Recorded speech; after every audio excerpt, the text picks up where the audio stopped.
மறுநாள் காலையில் அவனுக்கு மனசே சரியில்லை. சரி ஒரு வாக்கிங் போயிட்டு வரலாம் அப்படின்னு நடந்து வரான்.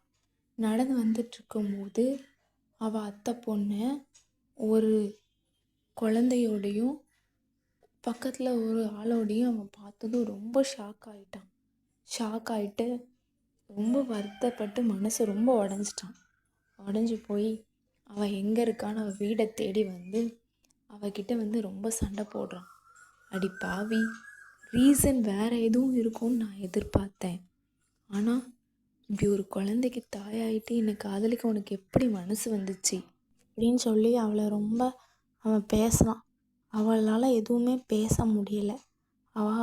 தயவு செஞ்சு வீட்டை விட்டு வெளியே போங்க அப்படின்னு அவனை பார்த்து சொல்கிறான். அவனும் நான் வீட்டை விட்டு வெளியே தான் போக போகிறேன், ஆனால் உன்ன மாதிரி துரோகி யாருமே கிடையாது அப்படின்னு சொல்லிட்டு கோவத்தில் அவன் வெளியே வரான். அவளும் அவனை பார்த்து ரொம்ப மனசு கஷ்டப்பட்டு ஏங்கி போய் அவனை பார்த்துட்டு நிற்கிறான். அவன் வெளியில் வந்து தனக்காக 9 வருஷம் காத்துட்ருந்து மெசேஜ் பண்ண அந்த பொண்ணை பார்க்குறான். பொண்ணை பார்த்துட்டு அவன் சொல்கிறான், எனக்கு அவள் நம்பிக்கை துரோகம் பண்ணிட்டா, அவள் சரியான துரோகி அப்படின்னு சொல்லிட்டு அவன்கிட்ட சொல்லிக்கிட்டு இருக்கான். அப்போ அவன் வந்து சொல்கிறான், அவங்க துரோகி இல்லை, தியாகி. அவங்கள பற்றி உங்களுக்கு முழுசாக என்ன தெரியும்? தெரியாமல் இப்படியெல்லாம் பேசாதீங்கன்னு சொல்கிறான். அவளை பற்றி எனக்கு தெரியாதா? இப்போந்தான் அவளை ஒரு கை குழந்தையோடு பார்த்துட்டு வரேன். அவள் துரோகி இல்லாமல் எப்படி அவள் தியாகின்னு நீ சொல்கிற அப்படின்னு அவன் அவளை பார்த்து கேள்வி கேட்குறான். அப்போ அவள் வந்து ஒரு கதையை சொல்ல வர, உங்கள் அத்தை பொண்ணு படிக்கிறதுக்காக வெளியூர் போயிருந்தாங்க. அந்த இடத்துல வந்து எங்கள் அக்கா வந்து லவ் பண்ணி ஒருத்தவங்களை கல்யாணம் பண்ணிக்கிட்டா. எங்கள் அக்கா அச்சசல் அப்படியே உங்கள் அத்தை பொண்ணு மாதிரியே இருப்பாள். அவள் லைஃப் நல்லா தான் போச்சு. அப்புறமா கன்சீவ் ஆனதுக்கப்புறம் அவள் ஹஸ்பண்ட் அவளை நல்லா பார்த்துட்டாங்க. ஆனால் அவளுக்கு வந்து ஒரு நோய் இருந்துச்சு. அவள் குழந்த பிறந்ததும் அவள் இறந்துருவா அப்படின்னு டாக்டர்ஸ் எல்லாம் சொல்லியிருந்தாங்க. அவள் அதை நினச்சி எங்கள் அக்கா ரொம்ப மனசு கஷ்டப்பட்டுட்டு இருக்கும்போது தான் அவளுக்கு உங்கள் அத்தை பொண்ணோட ஞாபகம் வந்துச்சு. உங்கள் அத்தை பொண்ணுக்கிட்ட அவள், நீங்கள் என்ன மாதிரியே இருக்கிறீங்க, நீங்கள் எனக்கு ஒரு ஹெல்ப் பண்ணணும் அப்படின்னு உங்கள் அத்தை பொண்ணுக்கிட்ட எங்கள் அக்கா கேட்டா. நான் குழந்த பிறந்ததும் இறந்துருவேன், இது நான் இறந்துட்டேன் அப்படின்னு எங்கள் வீட்டுக்கு தெரிஞ்சால் என் குழந்தையும் என் ஹஸ்பண்டையும் எங்கள் வீட்டில் ஏற்றுக்க மாட்டாங்க. அதை ஏற்றுக்கணுன்னா நான் இறக்கலைன்னு தெரியணும். அதுக்காக என்ன மாதிரி இருக்கிற நீங்கள் என் குடும்பத்தில் போய் என் குழந்தைக்கு அம்மாவும் என் ஹஸ்பண்டுக்கு தாரமாகவும் நடிக்கணும்னு சொல்லிட்டு சத்தியம் வாங்கிட்டு எங்கள் அக்கா இறந்துட்டா. அதுக்கப்புறமா உங்கள் அத்தை பொண்ணும் அந்த சத்தியத்தை நிறைவேற்றதுக்காக எங்கள் குடும்பத்தில் வந்து என் அக்காவோட ஹஸ்பண்டுக்கு ஒய்ஃபாகவும் எங்கள் அக்காவோட குழந்தைக்கு தாயாகவும் நடிப்பாக இருந்தாலும் அவள் தாய்மை உணர்வை ரொம்ப உணர்ந்தா. நான் எங்கள் அக்காவோட ஹஸ்பண்ட் திடீர்னு ஒரு நாள் இப்படியே இருந்தால் இவன் நம்மளை விட்டுட்டு போயிடுவா, நம்ம குழந்தைக்கு தாயாகணும்னா இவளை நம்ம கல்யாணம் பண்ணணும் அப்படின்னு சொல்லிட்டு அவகிட்ட கேட்டாங்க. ஆனால் அவங்க அத்தை பொண்ணு மனசு ஃபுல்லாக நீங்கள் இருந்ததுனால அவள் அதுக்கு ஒத்துக்காமல் சண்டை போட்டுட்டு வந்துட்டா. எங்கள் அக்காவோட ஹஸ்பண்ட் அந்த குழந்தைய நல்லா பார்த்துக்கிட்டாரு. அந்த குழந்தைக்கு அப்பா பாசம் கிடச்சிது. ஆனால் அம்மாவோட பாசத்துக்கு அந்த குழந்தை ரொம்ப ஏங்கிச்சு. அம்மாவை ரொம்ப தேட ஆரம்பிச்சிருச்சு.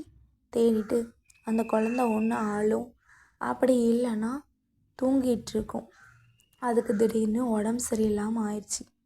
இதையெல்லாம் கேள்விப்பட்ட உங்கள் அத்தை பொண்ணு தாயாக நடிச்சிருந்தாலும் நம்ம அந்த குழந்தைக்கு தாயாக தான் நடந்துக்கிட்டோம், காதலை விட தாய்மைங்கிறது தான் பெருசு அப்படின்னு சொல்லிட்டு உங்களை வேண்டான்னு சொல்லிட்டு அந்த குழந்தைய பார்த்துக்கிறதுக்காக தன்னோட காதலை தியாகம் பண்ணிவிட்டு அந்த குழந்தைக்கு தாயாக வாழ்கிறதுக்கு இங்கே வந்திருக்காங்க. நீங்கள் அவங்கள பார்த்து துரோகிங்கிறீங்க. அவங்க துரோகி இல்லை, உண்மையான தியாகி. அந்த குழந்தைக்கு நல்ல தாயாக இருக்கணுங்கிறதுக்காக அவங்க தன்னோட காதல் வாழ்க்கையை தியாகம் பண்ணிட்டு இங்கே வந்திருக்காங்க அப்படின்னு சொல்கிறா. இதை கேட்டு முடிச்சதும் அவன் உடனே அவன் அத்தை பொண்ணை போய் பார்த்து மன்னிப்பு கேட்குறான். நீ ஒரு குழந்தைக்கு நல்ல தாயாக இருக்கணுங்கிற ஒரே காரணத்துக்காக தான் நீ காதலையே தியாகம் பண்ணிட்டு வந்திருக்க. உன்னை நான் துரோகின்னு சொல்லிட்டேன். நீ துரோகி இல்லை, தியாகி தான். அப்படின்னு அவன் அவகிட்ட சொல்கிறான். உடனே அவள் ரொம்ப அழுறா. அழுதுகிட்டு அவள் சொல்கிறா, இனிமே என்னோட வாழ்க்கை இந்த குழந்தைக்கு நல்லா தாயாக இருக்கிறதும், இந்த குழந்தைய உயிராக நினைக்கிற இந்த குழந்தையோட தகப்பனுக்கு நல்ல தாரமாகவும் இருக்கிறதுக்காக நான் இவங்களை கல்யாணம் பண்ணிக்கிட்டு என்னோட வாழ்க்கையை இந்த குழந்தைக்காக அர்ப்பணிக்க நான் முடிவு பண்ணிட்டேன். தயவு செஞ்சு இனிமே என்னோட வாழ்க்கையில் நீங்கள் வராதீங்க, இங்கேருந்து போயிருங்க அப்படின்னு சொல்லி அவன்கிட்ட எவ்வளவோ சொல்கிறான்.